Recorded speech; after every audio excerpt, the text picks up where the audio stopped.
Assalamualaikum warahmatullahi wabarakatuh. Bismillah walhamdulillah.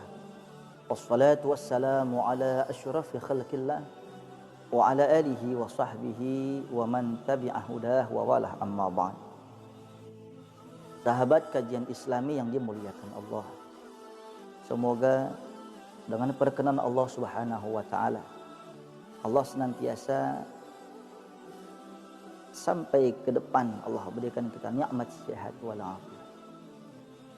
Apalah artinya kita banyak harta kalau nggak sehat? Apalah artinya kita banyak kemewahan tapi kalau di pembaringan tak berdaya? Maka nikmat sehat itu adalah nikmat yang sering dilupakan oleh manusia.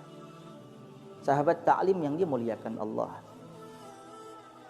setiap manusia ingin hidup sehat. Setiap manusia ingin hidup bugar.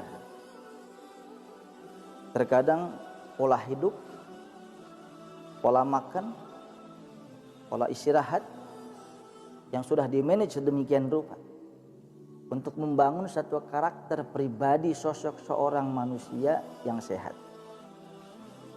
Memang tidak salah. Agama kita mengajarkan al-aqlus salim fil jismis salim. Akal yang sehat terdapat pada tubuh yang kuat. Maka seringkali Rasulullah sallallahu alaihi wasallam mengajarkan kepada sahabatnya, "Allimu abna'akum bisibahah war rimayah." Ajarkan kepada anak-anak kalian, ajarkan kepada cucu-cucu kalian, ajarkan kepada seluruh sahabat kalian bisibahah war rimayah, untuk berlatih berenang, war rimayah, dan memanah. Pada saat itu mungkin salah satu self defense, ajang untuk pertahanan diri, masih terbatas dengan berenang, memanah, main pedang dan sebagainya. Dan itu salah satu sisi bagaimana kita untuk mengakomodir diri kita menjadi pribadi yang sehat, yang kuat, yang tangguh. Rasulullah sallallahu alaihi wasallam bersabda, "Al-mu'minul qawiyyu khairun wa ahabbu ilallah minal mu'minad dha'if." Seorang mukmin yang kuat, kuat fisik, tentunya bisa bermakna kuat finansial, kuat iman dan sebagainya. Khairun wa ahabbu ilallah minal mu'minad dha'if. Lebih baik dan lebih disayang oleh Allah daripada mukmin yang lemah. Oleh sebab itu ini satu anjuran yang sangat harus diperhatikan. Usahakan pola makan yang sehat, pola hidup yang sehat dan bermartabat. Yang ketiga, pola istirahat yang cukup. Sahabat kajian Islam yang dimuliakan Allah, namun acap kali seorang anak manusia sudah menjaga makannya, menjaga gaya hidupnya, belum lagi nge-gymnya, belum lagi fitnessnya, olahraganya, semua dilakukan untuk membentuk pribadi yang kuat. Namun apalah daya tangan tak sampai, penyakit ada aja, penyakit hinggap aja. Apa yang kurang? Saudara yang dimuliakan Allah, kita nggak boleh lupa, ilmu dunia harus kita serap, tapi jangan lupa ilmu agama fondasi bagi kita. Justru adanya sakit itu adalah ajang Allah untuk mengangkat derajat seorang pribadi muslim yang bermartabat, yang beriman. Baginda Rasul sallallahu alaihi wasallam bersabda, "Al-marad kaffaratuz dzunub." Sakit itu penghapus dosa. Sakit itu penghapus dosa. Sampai-sampai baginda Rasul memberikan sebuah ilustrasi. Tidaklah seseorang tertusuk duri kakinya di jalan, kecuali dosa-dosa dia runtuh, rontok, hancur. Ibarat karat pada besi, maka rontok karatan tersebut. Demamnya dia menghapuskan dosa. Itu timbang Kau ngati timbang nggak saudara? Cuma kaki ketusuk duri, ketusuk beling, ketusuk paku payung. Malam kita demam, luntur dosa kita. Karena sakit menghapus dosa. Oleh sebab itu saat antum kaki ketusuk duri, jangan dicabut, engkek terus. Karena dosa kita banyak. Wajib dicabut, wajib berobat. Sahabat kajian Islam yang dimuliakan Allah.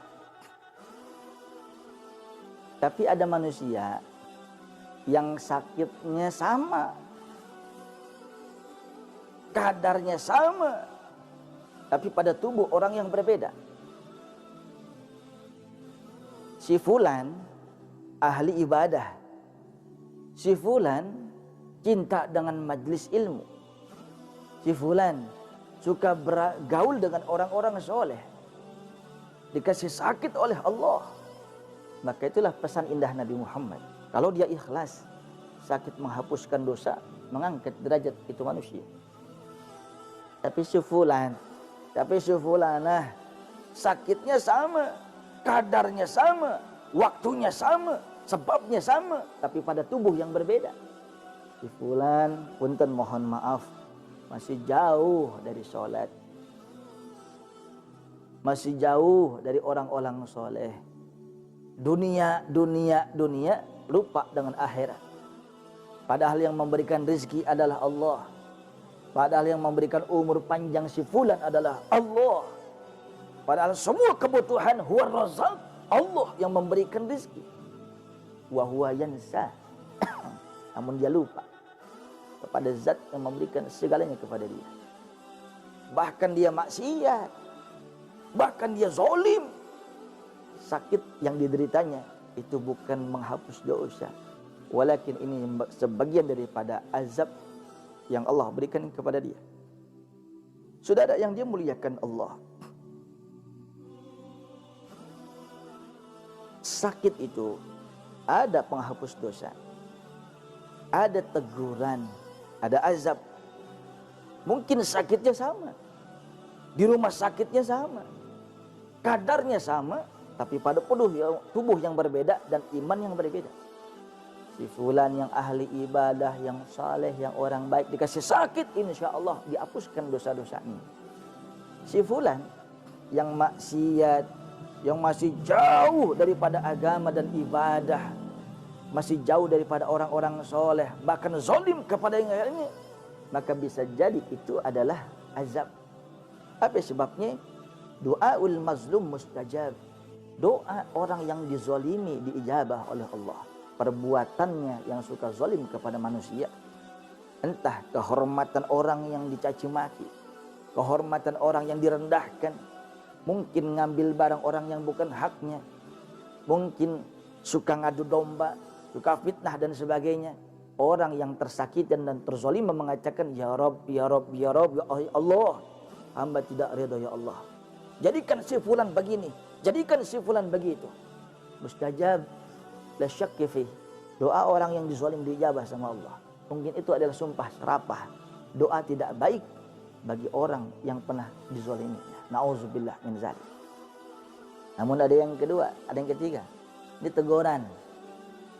Tahu teguran? Ibadah si ibadah, maksiat masih nyolong-nyolong juga. Ibadah si ibadah, tapi masih suka maksiat. STMJ, sholat terus, maksiat jalan. Ngaji di depan ulama, cium tangan sama habaib bolak-balik, nyawer biduan kemidi paling depan. Coba itu. Sudah ada yang dimuliakan Allah. Oleh sebab itu, paling tidak umur tersisa ini jangan sampai disia-siakan. Semoga kita semua Allah tutup dengan husnul khatimah. Tapi perkara itu tidak sulit wahai saudara. Oleh sebab itu ada seorang jamaah, mohon maaf al-fakir tidak sebutkan siapa nama si fulanah, di mana majlisnya, di mana rumahnya, tidak. Tapi ini buat ibrah bagi kita. Suatu saat dia curhat kepada saya, Ustaz, kenapa ya penyakit saya nggak sembuh-sembuh? Memang kenapa bunda? Ke rumah sakit udah 2 tahun bolak-balik gak sembuh juga. Ke alternatif udah, herbal ya sudah. Kenapa nggak sembuh-sembuh juga Ustaz? Bunda mohon maaf. Ini mungkin cara Allah untuk mengangkat derajat bunda. Karena bunda orang solehah, suka rajin hadir ke majelis ilmu. Betul Ustaz. Tapi namanya bunda nih kan pengen sehat. Mohon maaf bunda, mungkin satu yang belum bunda laksanakan. Apa itu Ustaz? Obat ajaib yang kagak di apotik, kagak ada di rumah sakit, nggak ada di tabib, nggak ada herbal manapun. Mahal nggak usah, murah. Tergantung iman. Kalau imannya tipis mahal. Belinya di mana Ustaz? Ntar saya kasih. Pahit nggak Ustaz? Pahit sih enggak, nyelkit doang bunda. Apa sih? Apa sih? Ya lihat. Nabi bersabda, dawu mardakum bisadaqah. Kalau rumah sakit ya sudah bolak-balik, apotek amanapun sudah dijajahi, tidak ada obat yang mempan. Herbal begitu juga, alternatif, sampai bosan memuka kita. Kata Nabi satu, mungkin kata Nabi, dawu mardakum bisadaqah. Obati penyakit kalian, obati penyakit kalian, obati penyakit kalian dengan sedekah. Mohon maaf bunda, bukan bunda harus sedekah, tapi mungkin yang tahu kadar sedekah bunda yang harus bunda berikan, bunda yang paham. Dalam jasad tubuh kita ini ada segumpal daging, kata Rasulullah. Iza saluhat, saluha sairu jasadi. Ketika segumpal daging itu baik, maka seluruh badannya, seluruh tubuhnya baik. Termasuk penyakit itu riskan untuk nempel kepada kita, insya Allah akan sehat terus. Wa iza fasadat, apabila segumpal daging itu buruk, fasajal jasadu kulluh, maka akan rusak, akan buruk juga seluruh tubuhnya. Ala wahyal qalbu, ketahuilah segumpal daging itu adalah hati. Ketika hati ini berderma, pandai bersedekah, Allah berikan hati yang luas.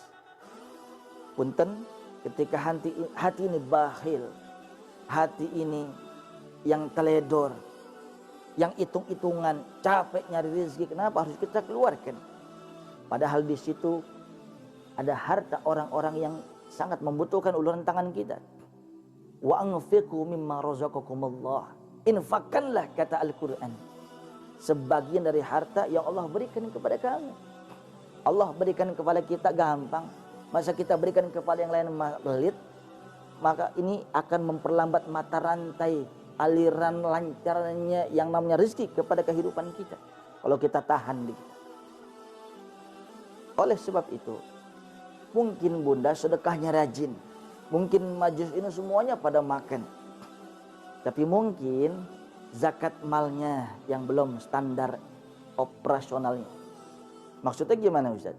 Ya lihat, zakat mal kalau kita punya uang seukuran emas 87,5 gram, katakan kalau 1 gramnya itu 1 juta, maka ketika seorang manusia punya uang 87,5 gram, berarti 87.500.000. Maka dikalikan 2,5%, atau kalau bahasa fikihnya rubu'ul usyri, dikalikan. Kalau 100 juta maka 2,5%, 2.500.000. Kalau 1 miliar 25 juta. Kalkulasikan betapapun yang kita punya di atas ambang 87,5 juta. Kalau punya uang di bawah 87,5 juta itu, maka tidak wajib zakat. Itu pun kapan kita punya di ambang batas nisab? Kapan kita punya uang di atas 87,5 gram? Kapan kita punya uang 87.500.000? Katakan hari ini. Seandainya hari ini tanggal 25 November 2020. Baru hari ini kita punya di ambang batas uang segitu. Maka 25 November 2021, uang itu masih ada apa enggak? Kalau masih di atas 87.500.000, maka wajib baru bayar tahun besok. Kalau kurang enggak wajib. Ustaz, saya kurang tinggal 50, tapi saya mau bayar zakat juga. Wah hebat, hebat luar biasa. Sekalipun itu sedekah tatawwu namanya, sedekah sunnah. Pasti bawa berkah, pasti nambah berkah. Sahabat yang dimuliakan Allah. Oleh sebab itu, Bunda mohon maaf nih, Bunda kan emasnya banyak. Coba hitung-hitung emasnya ada berapa itu. Hitung, kita punya kekayaan ada berapa. Oh ya Allah Ustaz, apa iya? Mungkin itu kali. Alhamdulillah jamaah.